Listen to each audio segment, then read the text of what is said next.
সভাপতি, স্থানীয় বিধায়ক, মালদা জেলা তৃণমূল কংগ্রেসের সভাপতি সম্মানীয় আব্দুর রহিম বক্সি সহ উপস্থিত সকল নেতৃবৃন্দ,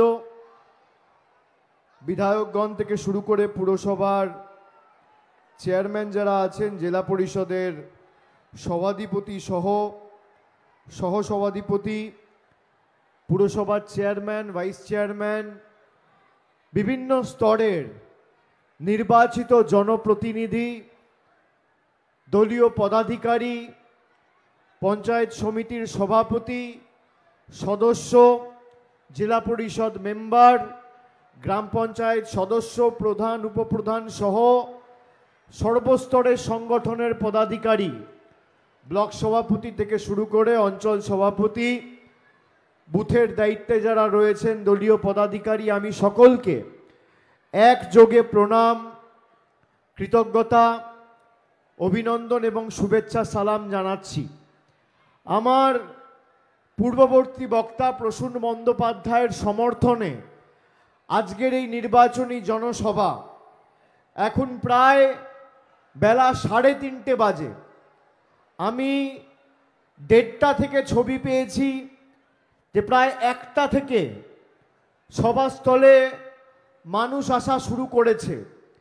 42 ডিগ্রি 43 ডিগ্রি তাপমাত্রা, এই গ্রীষ্মের দাবদাহ উপেক্ষা করে, মাথায় রোদ উপেক্ষা করে, বার বেলায় দুপুর 1টার সময় 2টোর সময় যারা জনসভায় আসে তারা শুধু তৃণমূলের প্রার্থীকে সমর্থন জানাতে বা অভিষেক বন্দ্যোপাধ্যায়ের বক্তব্য শুনতে আসে না, তারা সিদ্ধান্ত নিয়ে আসে যে আগামী 7 তারিখ তাপমাত্রা যদি আরো 7 ডিগ্রিও বাড়ে তাও কষ্ট করে ভোটটা জোড়া ফুলে দিয়ে মালদা থেকে প্রথমবার তৃণমূল কংগ্রেসের সাংসদকে জিতিয়ে বহিরাগতদের বিতাড়িত করব।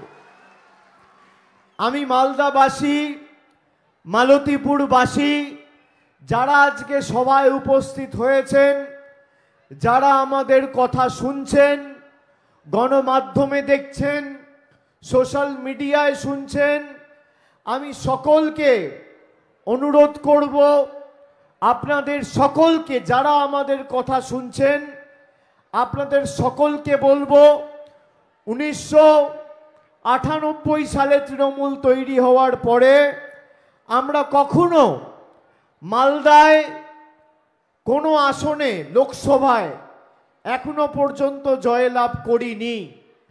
সেই প্রথা ভেঙে 2021 সালে আপনারা এই লোকসভার অধীনে যে 7টা আসন রয়েছে, 4টে তৃণমূল কংগ্রেসকে জিতিয়ে, আর দক্ষিণ মালদায় 4টে তৃণমূল কংগ্রেসকে জিতিয়ে আপনারা 12টার মধ্যে 8টা আসনে আমাদের প্রার্থীকে জিতিয়ে তৃতীয়বার মামাটি মানুষের সরকার প্রতিষ্ঠা করতে এবং মুখ্যমন্ত্রী মমতা বন্দ্যোপাধ্যায়কে নির্বাচিত করতে যে জেলাগুলি অগ্রণী ভূমিকা পালন করেছে তার মধ্যে মালদার ভূমিকা অনস্বীকার্য।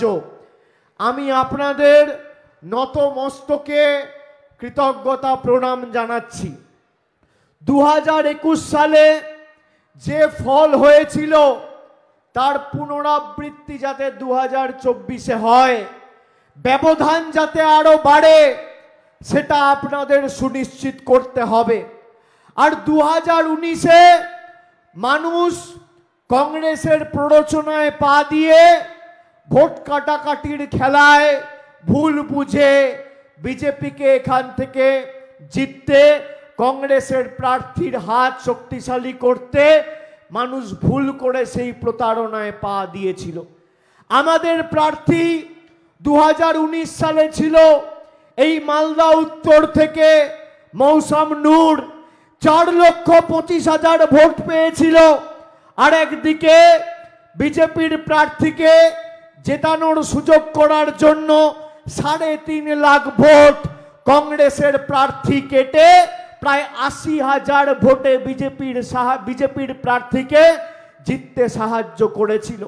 খগেন মুর্মু আগে ছিল সিপিএমে, সিপিএম থেকে জামাটা খুলে এখন লাল পতাকার জায়গায় গেরুয়া পতাকা ধরে মানুষকে বিভ্রান্ত করতে চাইছে।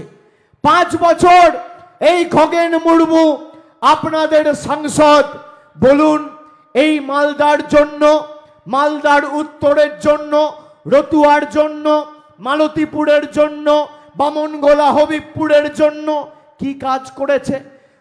5 বছরে যদি খগেন মুর্মু প্রমাণ করতে পারে যে 5 পয়সার কোনো উন্নয়ন আমি 5 বছর সাংসদ থাকাকালীন দিল্লির বুক থেকে মালদার কোনো বুথে আমি এনেছি, আমি কথা দিয়ে যাচ্ছি জনসমক্ষে আমি তৃণমূলের হয়ে কোনোদিন ভোট চাইতে আসব না।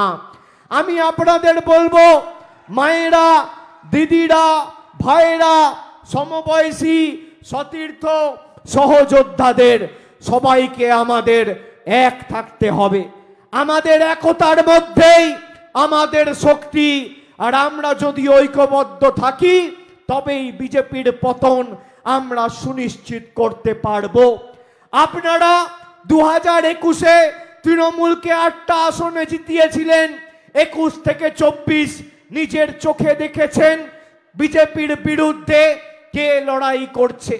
ভারতবর্ষের রাজনৈতিক লড়াই ইন্ডিয়া জোট বিজেপির বিরুদ্ধে করছে। আমরা